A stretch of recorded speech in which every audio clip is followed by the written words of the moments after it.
Boneriano nantur sin miedo. Bantu maloke que nos back. Bless. Guapo mi pueblo Tacay, dentro nuestra queda caída. Después de 10-10-10, Boneriano nan a perder turnan derecho para gobernar a mes. Gradualmente está reemplazado todo jefe en el local de departamento, tanto gubernamental como no gubernamental, para otro nan. Pone Bonaire back lista de territorio nan sin propio gobernación de Naciones Unidas, ta duna nos e posibilidad de ganhar e derecho e back. Pone Bonaire back lista lo forza governo holandês para reportar tur año na Naciones Unidas tocante el desarrollo de agente local boneriano conforme ley internacional, artículo 73 de Naciones Unidas y Derecho Humano. El programa aquí, Nos Verdad, lo explica el proceso de poner Bonaire back lista de territorio sin propia gobernación de Naciones Unidas para sobre el pueblo de Bonaire merece lo mejor. Guapo mi pueblo Tacay, dentro nuestra queda caída. Quita el lifestyle, sale grabando de Guasmay. Nota nos, bastante en kaya tribal. Na queda oprimile, inang nota super. Nos cinco pipa boy ni per pa bosta na pipa super. Ese no está bien. Oyente nam bon tardi, bom-vindo nos programa a tarde de Nos Verdad. De meus saludos de parte de nos que Bonaire back e danke para escuchar nos programa. Aveta Jarason, just 2 de januari, de mês nós está assim com nos programa de informativo e de conscientização. Essa é a nossa meta, que nós está aqui e nós seguir bem para seguir informar e seguir conscientizar. Tem quadro aí nós seguir batu nos discussionamos, portanto, a única meta aí é trajetória de Bonaire buyback, riba lista de território não sem própria governação de Nações Unidas. Essa é a nossa meta grande, essa é a nossa trajetória, nós estamos caminhando para Bonaire buyback, riba lista de território não sem própria governação de Nações Unidas.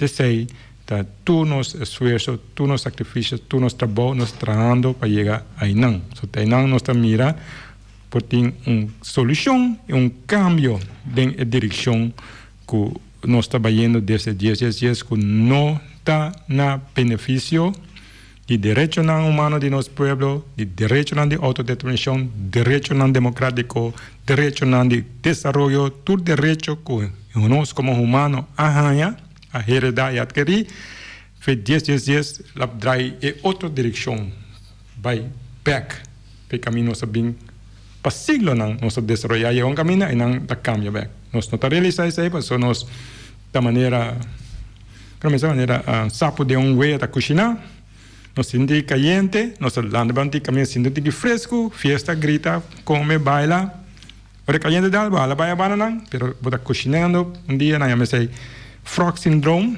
dia chega, passou, não sabe em que está, então escapa. Por isso aí, em curto, nós vamos seguir repetir a nossa trajetória. A verdade, nós temos conosco invitado que nós entrevistamos na holandês, sobre o holandês, seu idioma, que está para conversar dentro, que está o senhor Kees Lucaert. Kees, vontade, goedemiddag. Dank je. Het gaat goed met mij. Ja. Met jou ook? Ja. Ja, helaas heb ik heel weinig de taal geleerd, omdat ik in het Nederlands les moest geven toen ik hier kwam in 2000. Ja. Tot 2003, alle boeken waren Nederlands. En ik verbaasde me over dat er in die boeken dus eigenlijk heel weinig geschiedenis stond over de eilanden. En ik mocht hier geschiedenis geven en ik was helemaal verbaasd dat er over Bonaire eigenlijk helemaal geen les in het boek terug te vinden was.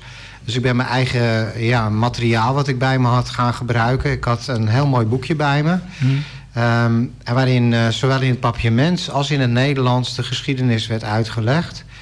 En dat boekje dat was al uit 87 en dat was hier nog nooit gebruikt. Dus ik ben met de leerlingen daar ook opdrachten bij gaan maken. En langzaam hebben we zo de geschiedenis van het eiland doorgenomen.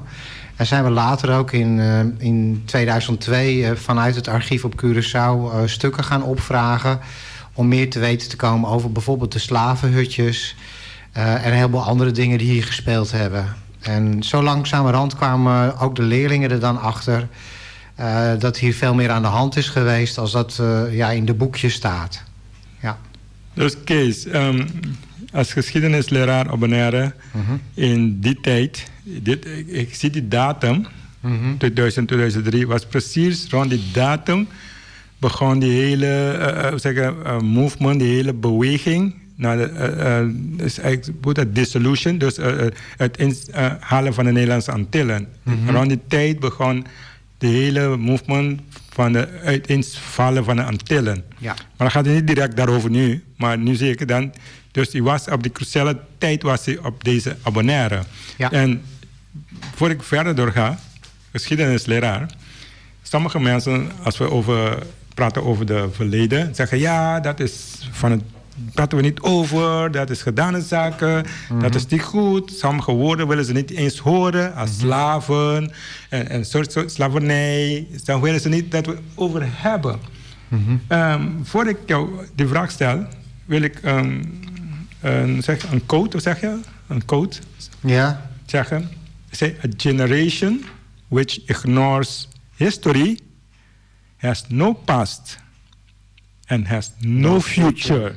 Yeah. Robert Heinlein. A generation which ignores history has no past and has no future. Una generación que ignora historia no tiene pasado y tampoco futuro. Dat is een hele harde gezegde, maar u als geschiedenisleraar, waarom is geschiedenis belangrijk? Waarom? Ja.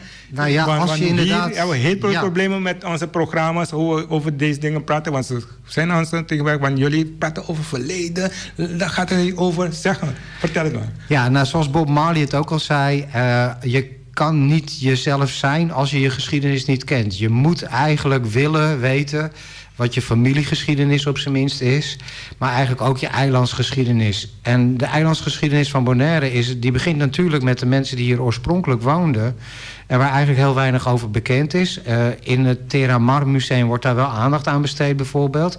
Maar het belangrijkste is toch dat je eigenlijk pas jezelf kan kennen als je ook je eigen familie- en eiland- of landgeschiedenis kent. Bob Marley riep dat dus al in allerlei liedjes. Maar ook degene waar hij weer door geïnspireerd waren. Amerikanen, als meneer Garvey. En ook in Nederland hebben we allerlei mensen gehad die de hele tijd riepen: je moet je geschiedenis kennen om jezelf te kunnen zijn. En daar zijn ook steeds meer publicaties over. Met name in Nederland hebben we de Black Archives. Dat zijn hele jonge mensen die allemaal doorhebben dat met de afschaffing van de slavernij, en dat is misschien wel het belangrijkste punt, het denken wat bij die slavernij hoorde helemaal niet afgeschaft is. En dus spreken ze over decolonize your mind. Hè? Dus we moeten ons dekolonialiseren. We moeten veel duidelijker doorkrijgen wat er in die geschiedenis is gebeurd en wat het met ons denken en in onze taal ook terugkomt van dat kolonialisatie en koloniale denken. Dus er zijn een hele serie boeken bijvoorbeeld. Deze serie is uitgebracht en die heet ook letterlijk dat je je mind moet resetten. Decolonizing the mind. Yes. Dat betekent decolonisatie, momenten, decolonisatie van je denken, van je geest uit het denken. Dat vinden we dus terug in bijvoorbeeld de woorden. Vroeger spraken we over slaven, maar slaaf ben je niet bij geboorte. Je bent vrij en je wordt in ene gevangen genomen en dan ben je dus tot slaaf gemaakt. Dat is nu in Nederland een heel normaal woord. Dat je niet meer spreekt over slaven, maar over slaafgemaakten. Mensen zijn tot slaaf gemaakt en zullen eigenlijk altijd proberen om hun vrijheid weer terug te winnen. Dat is een universeel gegeven, of we nou naar de Romeinen kijken of de Grieken. Overal vinden we terug dat mensen, als hun vrijheid is ontnomen, met stilverzet. Hè, dus dingen niet begrijpen, opdrachten verkeerd uitvoeren. Maar ook met openlijk verzet, zoals Tula heeft laten zien. Dat ze zich heel duidelijk verzetten tegen het feit dat hun vrijheid is afgenomen. Iedereen zal op een rustige manier of op een hele revolutionaire manier proberen zijn vrijheid terug te krijgen en zijn eigen zeggenschap. Ja, dat is eigenlijk hier op het eiland nog steeds niet gebeurd. Dat de bevolking zijn eigen dekolonisatie heeft ingezet. En dat blijft mij dus ook verbazen. En dat blijft dus ook steeds het punt van mij om steeds terug te komen naar het eiland. Van ja, er is hier nog zoveel te doen en ook nog te onderzoeken en te bekijken. Dan hebben we bijvoorbeeld hier op het eiland de slavenhutjes. Die zijn in 1850 gebouwd. En ik zei dus gewoon tegen de leerlingen, 1850, oké, maar in welk jaar is dan de slavernij hier afgeschaft?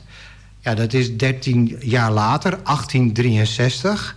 Dus de slavenhutjes kunnen maximaal de naam slavenhutjes dragen, 13 jaar. We moeten dus eigenlijk met z'n allen een andere naam eraan geven. Daarnaast zijn die hutjes ook helemaal in verval geweest. Ik kan je foto's laten zien uit 1963, dat de hutjes helemaal stuk zijn. Mensen hebben daar stenen weggehaald. Het is helemaal ook door het weer natuurlijk wat erop inspeelt.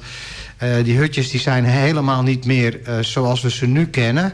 In 1963, die foto's zijn bij het Tropenmuseum bijvoorbeeld bekend. Maar ze zijn allemaal opgeknapt. En nu is het het toeristische trekpleister. Attractie. En wordt er geroepen dat de mensen in slavernij, die hier slaafgemaakt leefden, dat die dus hutjes hadden. Maar dat is dus hooguit 13 jaar.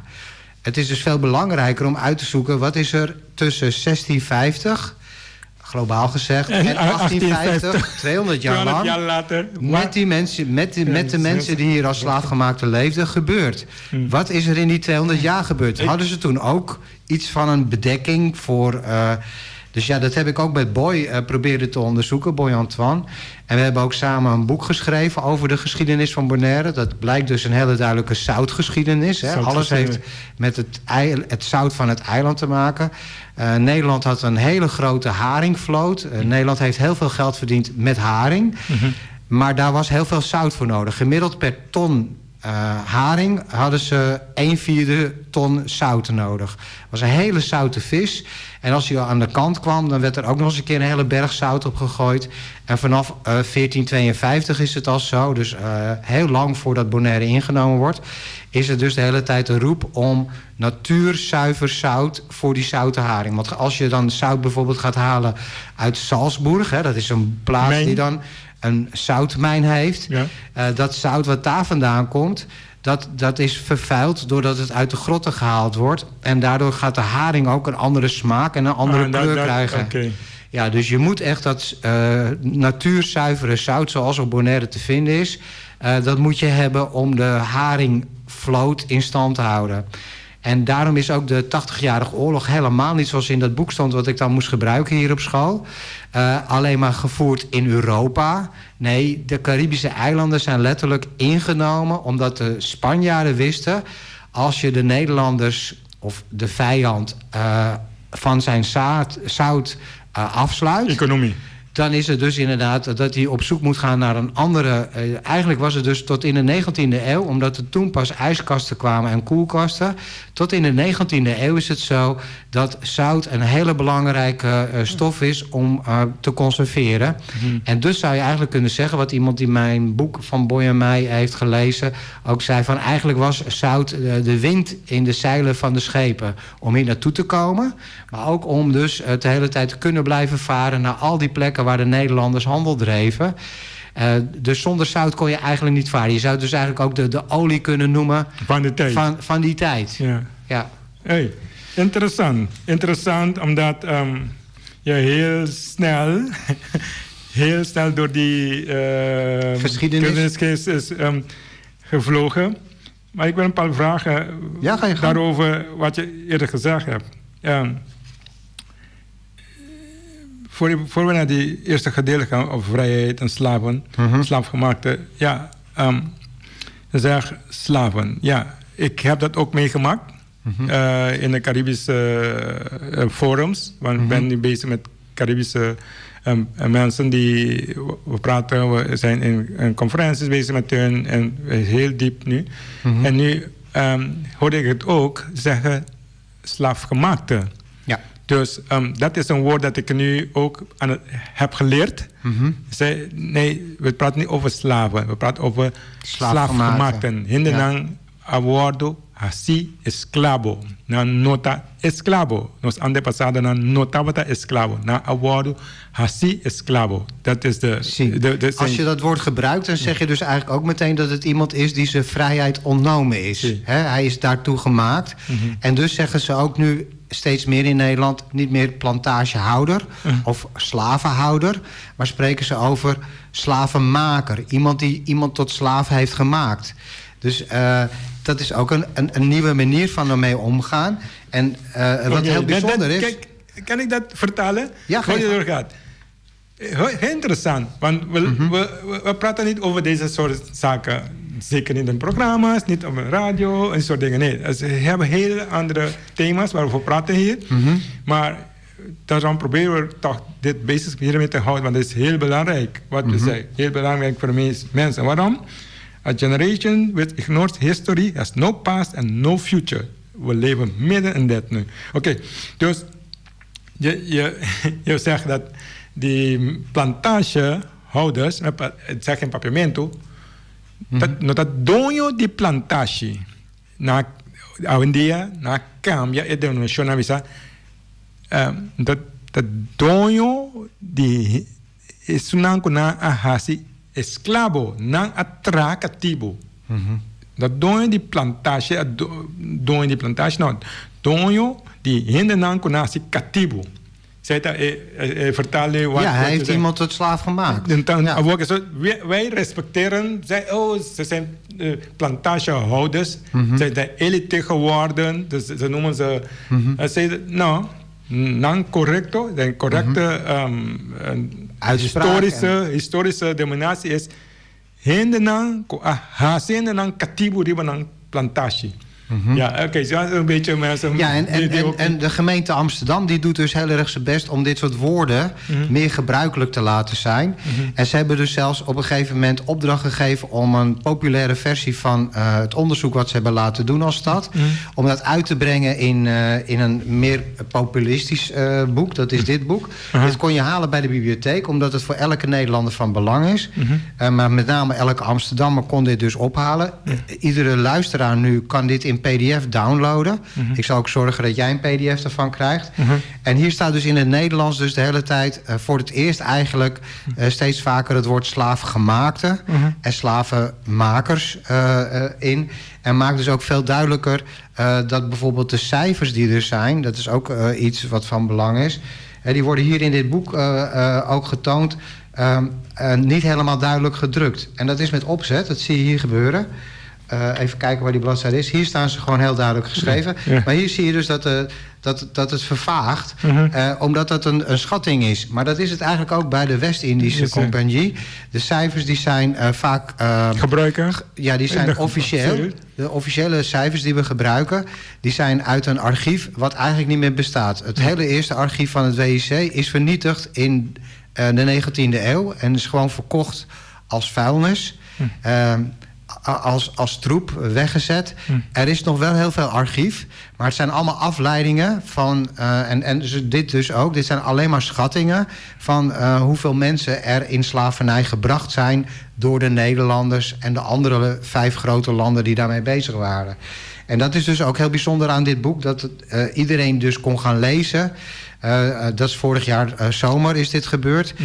Dat je van de gemeente Amsterdam een boek kon krijgen waarin eigenlijk voor het eerst die termen, die dus eigenlijk ook bij de kolonisatie hoorden, slaaf en plantagehouder, dat die nu langzaamaan zeg maar juister gebruikt worden. Omdat het dus zo is dat niemand toestaat dat zijn vrijheid hem zomaar ontnomen wordt. Hij wordt daartoe gedwongen door op reis te zetten, in een boot mee te nemen, helemaal gedesillusioneerd aan de andere kant, bijvoorbeeld op Curaçao aan te komen.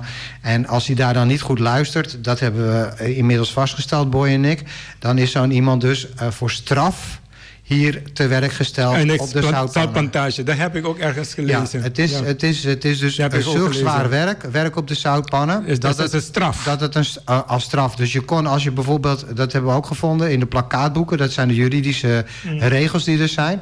Daar staat gewoon letterlijk in dat als je een steen gooit als niet-vrij persoon, dat je dan verbannen kan worden naar Bonaire om te werken op de zoutplantages. Dat staat daar letterlijk. Dus dat het een straf kan zijn die je kan krijgen. Dus Bonaire was een straf. Nou ja, in ieder geval voor een de aantal plantage. mensen. Voor een aantal mensen was het dus een straf om hier te moeten werken. In de zoutpannen te werken. Maar je kan je voorstellen, want die discussie hadden we een paar jaar geleden. Een discussie. Ik was in een van die lezingen. Ja. En we hadden over de zout. Hij zei, er waren vragen van het publiek. Ik kan me goed herinneren hoe ik mijn interventie was. Hij zei, ja, hoe is het gebeurd? Maar wie is dat? Ik zei, weet je, vraag je af. We zitten nu in september, hè? We waren toen in september. Ik zei, vraag je af hoe lekker heet het is ergens. Niet overal in Bonaire. Denk je dat die slaven vakantie hadden toen die moesten werken op die zoutplantages? Denk je dat ze vakantie hadden? Nee. Dat ze zeggen, hey, ik werk deze dag niet, want het is heet. Nee. Ze konden alleen maar proberen. We kunnen ons niet voorstellen, en we ook, daarover over zo'n dingen wordt ook nooit gepraat. Als je iets brengt, als je even gaat denken, dan kan je zeggen, je kan je niet voorstellen hoe zo'n leven wordt. Nee, je kan het juist niet voorstellen. Je kan je wel voorstellen dat mensen proberen daaraan te ontkomen. En een truc die we bijvoorbeeld hebben vastgelegd en gevonden in het archief is dat iemand een hap zout in zijn mond neemt terwijl hij aan het werk is. Dan begint hij te schuimen. En dan wordt hij naar de ziekenboeg gebracht, die hier aan de overkant was. Hè. Het ziekenhuis, er was een speciaal ziekenhuis alleen voor slaafgemaakten. Okay. En die werd dus, omdat hij schijnbaar aan het schuimen was. Hij was ziek, hij had iets raars in zijn mond. En zo kon je dan dus een werkdag proberen te ontlopen. Maar in principe waren die mensen nooit vrij. Nieuwind heeft wel opgeschreven dat de mensen naar Rincon mochten lopen en de magazinerij en dat ze daar hun voedsel kregen. Maar dat is in 1830 dat Nieuwind dat opschrijft. En dat hij ook opschrijft dat het niet kan dat je mensen zo laat werken en zo laat lopen naar Rincon. En dat je ze alleen de zondag vrijgeeft om christelijk onderwijs te krijgen. Want dat vond Nieuwind dan heel belangrijk. Hè? Dat iedereen op het eiland christelijk werd en onderwijs kreeg. Op zich is dat bijzonder dat hij dat riep. Maar hij heeft dus nooit gezegd dat de slavernij afgeschaft moest worden. Hij heeft alleen gezegd dat de mensen beter behandeld moesten worden. En wat ook heel bijzonder is dat Nieuwind eigenlijk dus onze enige bron is van hoe de mensen hebben geleefd in de hele periode. Maar we weten dus eigenlijk alleen van de periode dat Nieuwind hier was en met de slavenhutjes erbij. Dat hebben we dus een bepaald beeld gekregen van hoe de mensen hier leefden. Maar die 200 jaar daarvoor, om het maar even zo te zeggen, die kennen we niet. Maar voordat we het verder gaan, laten we. Ik weet dat we vandaag niet veel tijd hebben, maar ik probeer het toch heel interessant. Bijvoorbeeld die slavenhutjes. Ja. Waar je net over had. De slavenhutjes zoals je nu ziet, right? En je zegt dat zijn in 1850 gebouwd.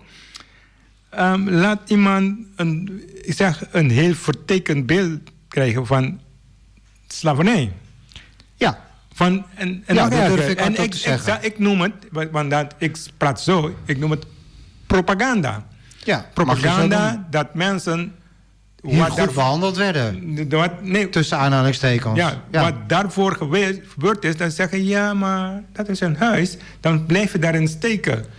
Ik denk, dan ga je niet verder, de slavenhuisjes en that's it. Ja. Want dat is een van de weinige dingen die ze overhouden van de geschiedenis van de slavernij. Ja. En dat kan je elke keer zien en dat stop je ook daar, hè. Je zou het ook een soort brainwashing kunnen noemen. Propaganda. Propaganda. Want het is dus veel belangrijker om te kijken van, zijn hier opstanden geweest in 1764, 1750? Zijn hier opstanden? De mensen komen in opstand die dit werk hier moeten doen. Er zijn de hele tijd hier alleen maar voor het zout dan met name gemiddeld 300 mannen. Dat is wat we de hele periode zien, vanaf dat de Nederlanders hier komen. En dus dat zout laten rapen. Maar er zijn wel degelijk opstanden. Want bijvoorbeeld ook in Suriname is er rond 1750 al een opstand. Helemaal los dus van dat Franse idee wat pas later komt, 40 jaar later.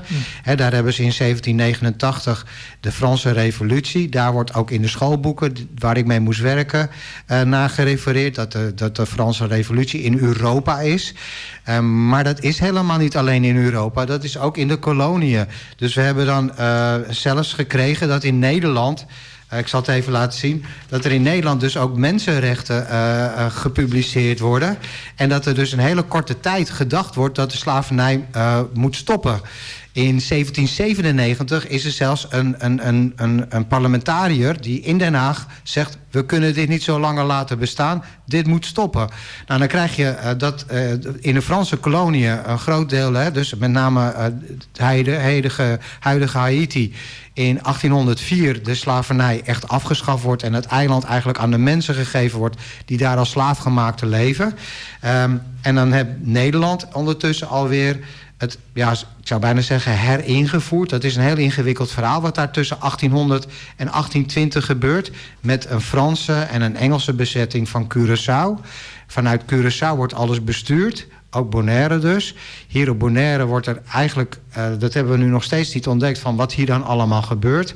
Maar op Curaçao weten we dat Tula een hele belangrijke opstand pleegt... en dat met de dood, samen met een heleboel andere mensen... een gruweldood moet bekopen. Maar die had heel duidelijk in zijn hoofd zitten... dat blijkt uit de processen verbaal van het Tula-onderzoek... Ja, dat hij letterlijk vertelt... ja, als de Franse slaven vrij zijn, dan horen wij dat ook te zijn. En eigenlijk gebeurt dat ook in 1848... als op Sint Maarten de slaven van het Franse deel te horen krijgen... dat ze daar vrijheid krijgen... dan is het letterlijk zo dat Nederlandse slaven overrennen naar het Franse deel. Ja. En dan gaan in het Franse deel dus die mensen hun vrijheid krijgen. Dan vragen de Nederlanders of ze teruggestuurd kunnen worden. En de Fransen weigeren dat. En dat wordt zo'n rare situatie... dat de Nederlandse slavenmakers, plantagehouders... nou letterlijk gaan vragen aan de Nederlandse regering... wij beschouwen onze slaven dan ook maar als slaafgemaakte... ook maar als vrije mensen... totdat we van jullie bericht krijgen dat we slavernij moeten blijven invoeren. En tot die tijd, zolang we geen bericht hebben... die brief die is uit juni 1848... sturen ze een brief naar de Nederlandse regering... wij beschouwen onze mensen als vrije... want anders kunnen we ze niet meer aan het werk krijgen. En er is dan inderdaad op 1 plantage zelfs... de complete bevolking naar het Franse deel gerend. Oh, heel interessant. Interessant. Dus... we gaan door. Ja. Je zegt... je bent heel geïnteresseerd in Bonaire. Daarom kom je terug hier. Want ik zeg je beschouwt. Want ik praat nu wat ik begrijp wat je zegt. Je beschouwt dat de mensen van het eiland... nog nooit een vrijheid hebben gekregen. Ja. Want wij praten over dit soort dingen. Leg het uit. Waarom je zegt dat de mensen van dit eiland... nog nooit een vrijheid hebben gekregen gehad? Officieel is het dus in 1863 dat de slavernij afgeschaft wordt. Maar dan is het nog steeds zo dat er helemaal geen stemrecht voor de mensen hier op het eiland is. Er wordt dan de hele tijd door de Nederlanders van alles en nog wat bedacht... door de Makamba's, om het maar zo te zeggen... van wat er goed is voor het eiland... welke ontwikkelingen ze door moeten maken... dat zout geraapt moet blijven worden... wat dus eigenlijk heel belangrijk is... voor een hele grote vloot en een hele grote handel die er is. Maar daarnaast is het dus eigenlijk ook heel bijzonder... dat rond de Tweede Wereldoorlog het zo is... en dat vind ik nog steeds verbazingwekkend... dat vanuit Indonesië er geroepen wordt dat er onafhankelijkheid moet komen... en dat er dan een ronde tafel georganiseerd wordt door de Nederlandse overheid... om met alle koloniën in gesprek te gaan. Maar uiteindelijk is het zo dat in Indonesië de boel al zo geradicaliseerd is... die nemen niet meer deel aan die ronde tafelgesprekken. Maar uiteindelijk is er dan wel vanuit Curaçao... met name dokter Da Costa Gomez, die daar aan tafel gaat zitten... om het voor de eilanden te regelen. Maar die heeft een hele andere visie als wat er uiteindelijk in dat statuut komt te staan. En hij wordt ook een aantal keren gekozen. En hij wordt eigenlijk zelfs even kort minister-president van de Antillen. Ja. Maar het bijzondere is toch dat deze man... Ja, die zou je kunnen beschouwen als de Martin Luther King van de Antillen. En die is dus eigenlijk helemaal op een doodspoor gezet. Want ik heb bij Boy in het archief ontdekt dat hij uiteindelijk wel een ministerfunctie kreeg. En dan mag jij raden welke ministerfunctie dat was. Maar dat heeft natuurlijk, dat kan je bijna verzinnen, niks met emancipatie van de mensen te maken. Maar hij wordt dan minister van Water en Rioolhuishouding. Ja. Dat is ook belangrijk. Maar niet voor de lokale bevolking. Maar natuurlijk niet de emancipatie die hij voorstaat met zijn partij. En hij is... Ik had hem graag gesproken, maar hij is in 1966 eigenlijk veel te jong ook al overleden. Maar waarschijnlijk ook helemaal gedesillusioneerd van wat hij van plan was en wat helemaal niet van de grond kwam. En dat zit in allerlei intriges die dan plaatsvinden.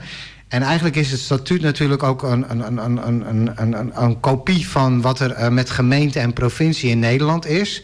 Dat hebben ze hier proberen neer te zetten voor de gemeente Bonaire. En dan de provincie, die zit dan in Curaçao of zo. Maar zo'n rare constructie. Maar het is eigenlijk een kopie van dat hele systeem zoals we dat in Nederland hadden. Dus dat is ook niet door de mensen zelf verzonnen hier. Dat is ook voor de mensen bedacht. Ja. En het is natuurlijk heel triest dat Jonkheer het uiteindelijk als een soort triomf in 1954 kon brengen. Nou, en dat hij tot 1969 ook, dus de hele tijd degene is die gouverneur is of minister-president. Maar het is pas in 1969 dat er eindelijk door de lokale bevolking geroepen wordt dat dit zo niet langer kan. Maar dan nog is de dekolonisatie... Die moet nog starten volgens mij. Dat is mijn visie. En zeker als ik kijk dus naar hoogleraren die we in Nederland hebben, die dat ook schrijven, dat daar dus een heel systeem bij hoort van mensen in rassen indelen. Vanuit de slavernij mensen beschouwen als minder omdat ze een andere huidskleur hebben. Dat hele systeem, dat komt later dan zelfs op een hele afschuwelijke manier nog verder terug in de Tweede Wereldoorlog. En dat is natuurlijk ook, als je dat gaat onderzoeken, dan wordt het helemaal een raar verhaal. Dan lijken er verbanden te zijn met hoe je mensen onderdrukt. Ja, dat komt eigenlijk weer terug in de Tweede Wereldoorlog. En daar was eigenlijk mijn hele geschiedenisopleiding op gebaseerd. Dat ik me verbaasde over hoe kunnen mensen elkaar dit aandoen. En dat blijft mijn verbazing tot vandaag. Waarom doen mensen elkaar dit aan? We zijn allemaal gelijkwaardig. We zijn allemaal hetzelfde. Of om met Michael Jackson te zingen... we are all the same. Hè? Dus hij heeft daar ook allerlei liedjes over gemaakt. Ja, Man in the Mirror gaat zelfs een hele clip gaat erover. Laat hij allerlei beelden zien... waarin mensen elkaar van alles aandoen. En dat is eigenlijk allemaal gebaseerd op racisme.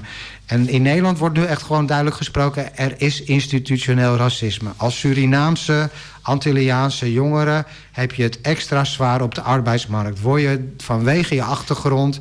vanwege je verkeerde achternaam... word je al uitgeselecteerd en niet eens uitgenodigd. Maar daar hebben we gelukkig in Nederland steeds meer televisieprogramma's over. Dus het wordt wel steeds duidelijker. Er wordt iets meer gepubliceerd. Maar dat zit natuurlijk... Want het is maar een tipje van de ijsberg natuurlijk. Ja. De hele Zwarte Pieten discussie. Daar zit veel meer onder. Dat zit allemaal in wat ik net al zei. Het dekolonialiseren van je geest. En dat zit in woorden waar we het net over hadden. Slaaf of slaafgemaakte. Dat zijn keuzes die gemaakt worden. En zo wordt Nederland ook heel vaak beschreven als een land wat Curaçao bezet. Nee, dat wordt veroverd. Dat wordt ingenomen. De mensen die daar wonen, die krijgen te horen... dit is niet meer jouw land, maar dit is van ons. Wij hebben kanonnen, die hebben jullie niet. En daardoor zijn wij hier de baas. En een heleboel andere dingen ook. Hè? Dus daar hoort een heel systeem bij.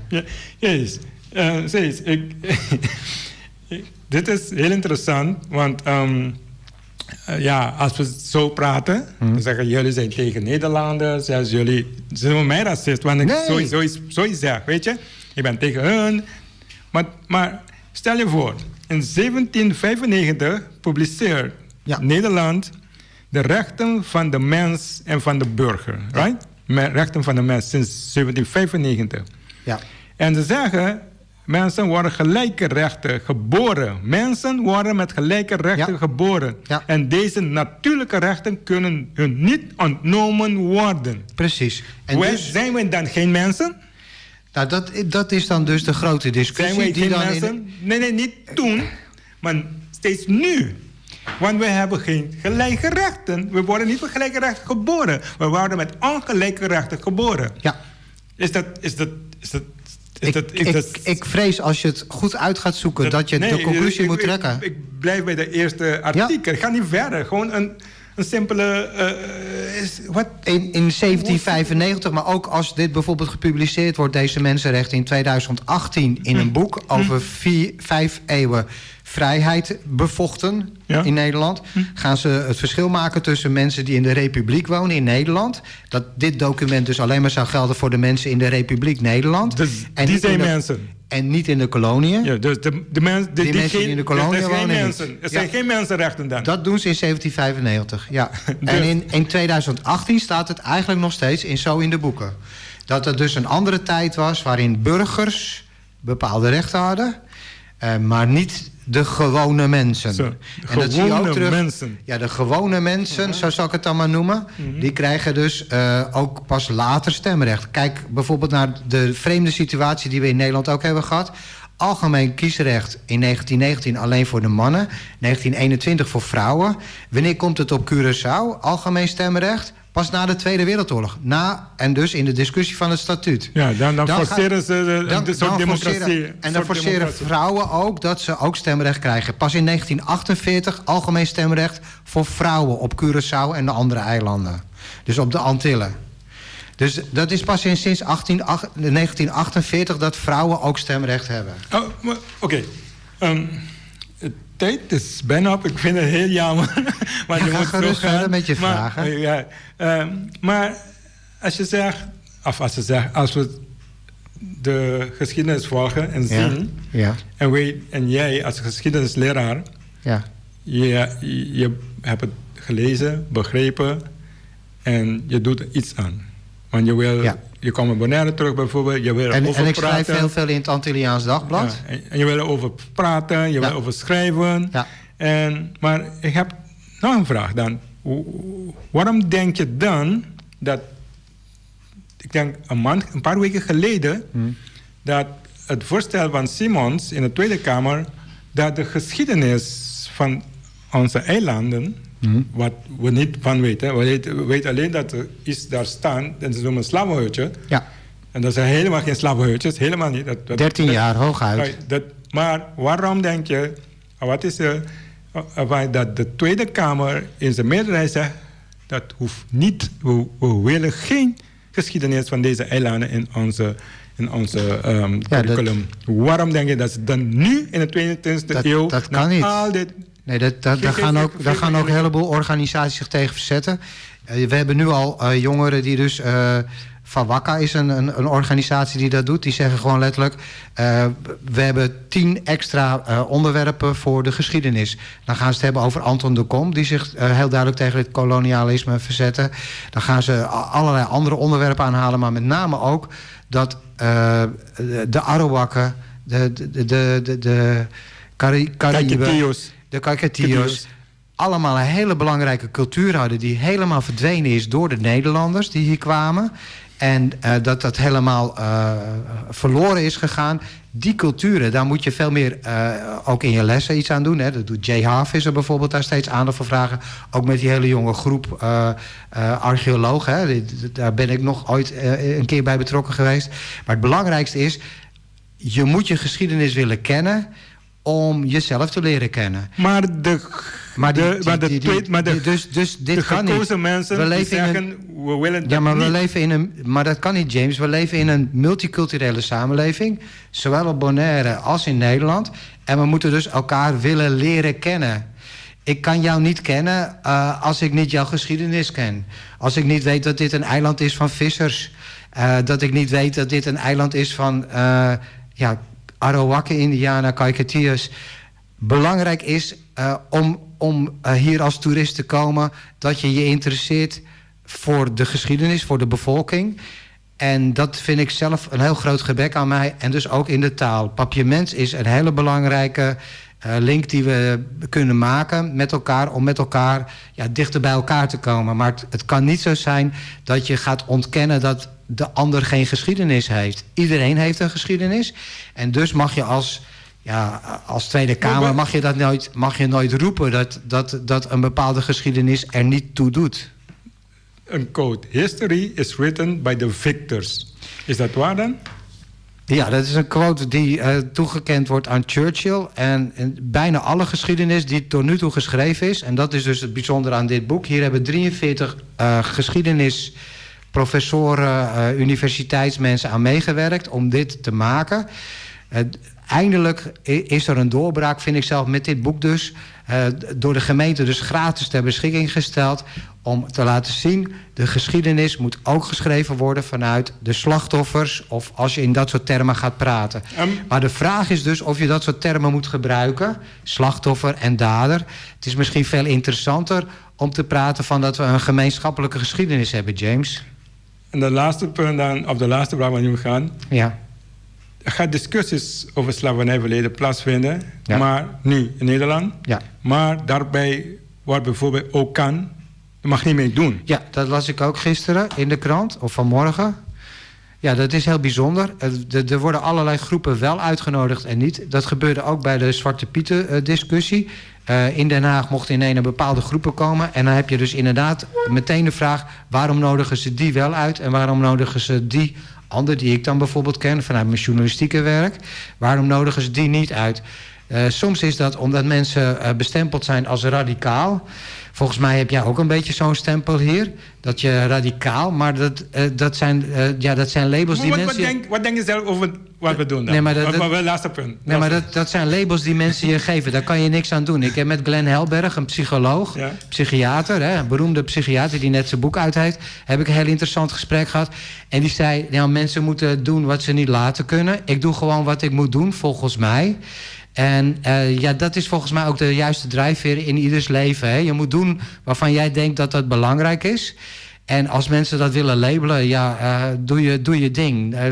Gooi er een label op als je dat prettig vindt. Ik denk zelf, en daar zou ik graag mee af willen sluiten... ik denk zelf dat een eiland als Bonaire... zeker over bepaalde tijd gaat inzien... dat mensen zoals jij heel belangrijk zijn om de geschiedenis... van het eiland veel verder te dragen. Dat het op de scholen veel meer bekend wordt gemaakt. Maar dat mensen zoals jij heel erg belangrijk zijn... om daar vorm aan te geven. Mensen zoals jij zijn heel hard nodig... om te maken dat iedereen gaat inzien... dat de geschiedenis die we nu kennen... helemaal niet de geschiedenis is. Er is veel meer te ontdekken, veel meer uit te zoeken... En nog veel belangrijker, dat zit al in het woordgebruik wat we hanteren. Dus history repeats itself first as a tragedy, then as a farce. Ja, Je weet. daar ben ik het helemaal mee eens. We zouden inderdaad dus met z'n allen moeten gaan kijken van wat is er nou echt gebeurd? En wat is er nou bijvoorbeeld met die slavenhutjes vind ik een duidelijk voorbeeld. Wat is er in die 200 jaar daarvoor gebeurd? Hartelijk bedankt. Graag gedaan. Het was heel interessant. Graag gedaan. En ik hoop dat tot de volgende keer. Ja, oké. Ja. Als we dat afspreken. Dan gaan we nog een keer praten, denk ik. Ja, bon. Oké. Kees, dank je. Succes met de uitzending. Ja, Ja. dank je, Kees. Sí, señor Lucas, tengo sobre tengo otro compromiso, pero no estoy contento de conversar un rato de tarde con él y tú vienes por escuchar con un punto de vista de un ende holandés que un holandés que vive en Bonaire a comprender ahora que estaba como un docente de historia que no tiene nada de historia de Bonaire of deze nang dat worden doen na. En teorie la dice de resumes como voluntario para seguir para que se busca que de verdad a pastor na aqui para sobre nota bom para um pueblo no sa su historia nota bom para gente nang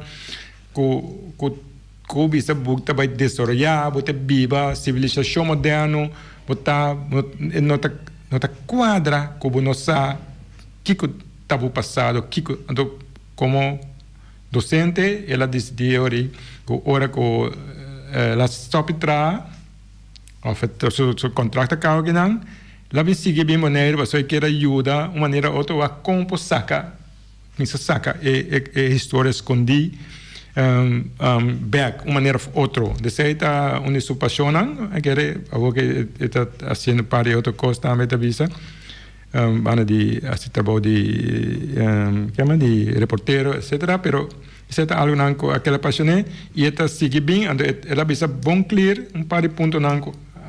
Bem back de jeco, de sua vista, nós nunca não vira livre. Como único estudia é história, cada vez traz forma nova para ter nós ter um sistema de não liberdade. Não me dizer nada, isso é papel tranquilo. Só nós dizemos, não tem que virar louco arriba nós, farse, uma visão farse, mas eu também expliquei nada, assim da qual nós constatando e também com lástima com ter ainda está sendo esforço para ter esse aqui fora conhecimento de nós certo ponto não tu não pode escutar eu estou na holandês mas se nós tour para escola aí holandês que me andi quase nós tour que vai nós tour aí por agora que vai estar anche io bisa nostra contra macamo cosa vai para verdade não é verdade sobre o holandês mesmo que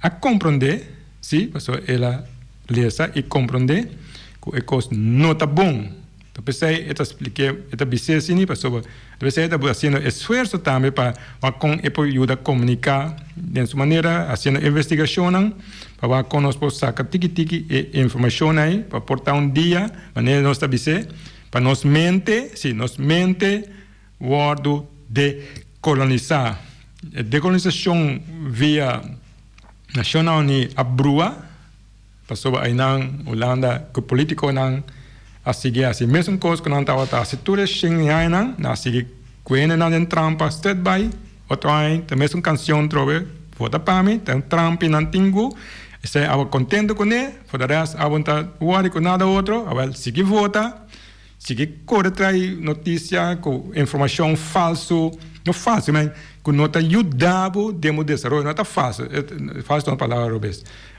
informação com notícia com não está ajudando para desenvolver bo emancipar bo para dia botar liberdade mental de posar que botar quem botar que está o destino que o mestre busca não vai essa nunca desse sistema não está aqui mas é um sistema de criar fantasia ilusão costa hype para correr isso traz esse mangue tema esse mangue tem tema novo trove quindi internet blá blá blá ou se mata outro ou se mata covid straight by não tá chance de para quieto e compreender que está bom meta que o mestre assim como gente de isla aqui para lograr para unir futura geração tem vida melhor sei o problema nosso tem então ela vai ser clear que nós é parte da organização tem que estar ainda com ninguém só de qual nós sabemos explica de quando que vai arribar a lista de territórios e própria governação nos explica de outra maneira pero a verdade la observa su mes com esta mire e esta llamar com nós temos escola no sistema escola que o tipo de informação aqui não está aparecer e não está guardo trazer delante não guardo envolver não guardo comunicar que me é code mas repetir dia mais quando estar com ele é geração que está ignorar história não tem passado e tampouco futuro nós está vivendo pessoas nós não sabe Mas, Kiko da nosso passado, tá pensei mesmo, quem Cuba foi avião, mas bisa foi cair lá tarde, que tem bate bisti com dashi. Para ser maneira aqui também, não, se não para primeiro holandês, havia explicado uma coisa, o querer, não só querer, o líder não gosta de querer, bem explicar, o que a usina tem essa tal coisa, a ona te deixa tal coisa, a ona te esse tico, pero se não te ponto tá, foi 1895, Holanda a proclamar direito na Holanda. Dá três prova para você mirar aqui. 1895. Desde 1945, Nacional Unia força não enviar mais para ter em conta que nós mesmos da mesma gente que não. Tá não é o último step caminho com nossa buyback, nós brincando buyback para nós é direito não com nós a depois da Segunda Guerra Mundial back Holanda o parlamento atrás de eu sei não prometo, mas nenhum político holandês nunca que tu não nos nada de sei, pessoa não tá mirando nós como gente, maneira não. Então na 1954 a nacional força Holanda bisa não que deve isso nós, a minha papel é tar que mesmo gente que tudo isso não que se entana de nada of dem aqui com a Holanda já. Nós temos mesmo direito com não, de nada a ver com bai na escola, pessoa nada a ver com o papel na idioma, não. Anche nós vai na escola, nós estudamos, nós temos papel que não tem, não respeitar nós como não é igual. Então, esse é o ponto de pensei, não respeitar a mesma coisa, não respeitar a nacional, pensei, não cuenos políticos na inca de na saco, sim, os políticos na lagra inca na saco, só tem já, não também ajuda, sim. Pessoa não mira com se você não sabe, vota para não, quer que não. Pero que nada a ver com votação. Essa votação que nós criamos, que temos de uma trampa de ilusão, que coisa não vai cambiar do votar. É democracia, é uma democracia falsa, farsa, sobre o voto não pode cambiar nada. O único que cambia é a cara de pessoa que vai seguir ordem, seguir regra, não, seguir ideia, não, que não está atrás, aí abana não. So, no final, não te bate, bisa a mim decidir. Esse é em curto, com uma cabeceira parte de aventar de conversação que nós temos com o senhor Keis, houve parte de história, mas história tem contexto de como nós temos direito não de gente com o holandês, de como nós me agora discriminar, de como depois que nós acaba assim nós antepassados não escravo, não libertava assim nós livre back, pero sei não só de te awe, te sei tá ponto é um que bisa a me livre como boca liberdade com something different, algo diferente, como boca, como pensamento, vou bisa livre, pero liberdade ora abu, vou bisa decisão aqui tá nossa tomando na boneiro. Por assim não, democracia tem para decisão para tomar, mas decisão é depender também, senta liberdade no nível mundial, nível de gente liberdade senta outro caminho, e sei nós explicando, nós temos que buscar caminho nós podemos respeitar, sobre respeitar e respeito como é importante, nós temos para outro e sei pelo qual nós seguir papel pé, mas nós temos mesmo direito não de aproveitar de turcos que concernir direito não humano que será ainda que me ande aceita é discussão aceita o qual nós seguir brinca pé para nós direito não aí vou restaurar e também para nós seguir o caminho de emancipação que tá algo tão direito pero também é parte de decolonização, autodeterminação, democracia, desenvolvimento, tudo amarrado no outro. Onde sei, tem body no mundo, nós estamos contentos com tem body, que tem a possibilidade ainda, sim, pensei que body tem ainda, chama Nacional Unida, tanto que a Nacional Unida tem, a minha mira uma possibilidade.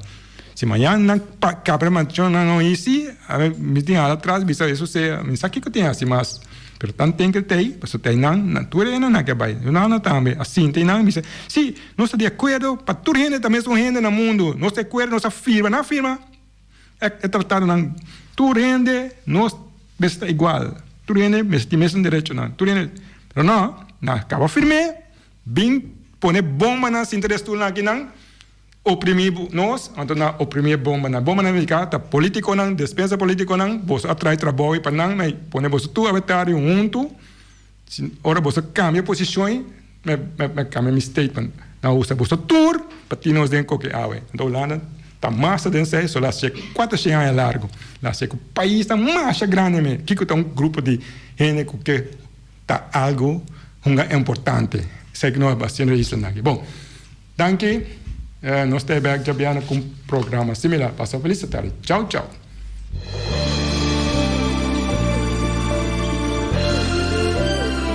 Junta e guia para nos líder de turno, awe nos ta abri wowo, hanya nos de cerca com nos no que tá. Com pouco conhecimento de próprio passado e sem nenhuma ideia onde tabai, ta só ta mantenernos na vida. Come e lembre. Come e lembre. Nós ta come nos mes rumang pa quedar na vida anto lembre estrangeiro que recuta ta mantenernos na vida. Come e lembre. Come e lembre ta na moda hoje em dia. Boneriano ta critica boneriano. Família ta lastra família, vizinha ta bringa vizinha, anto ta elogia esum, kuna nossa niki pato abruye. Mita vai mais leu ainda. Riba instrução, nos líder na local ta dobla dentro esquina e boh, come nos mes rumang, purba frustra e luta que ta iba pa nos tur, diz pa complacer algum estrangeiro, que nós não sabemos ta kiko ta na verdadeira intenção. Esse no temer, tu amor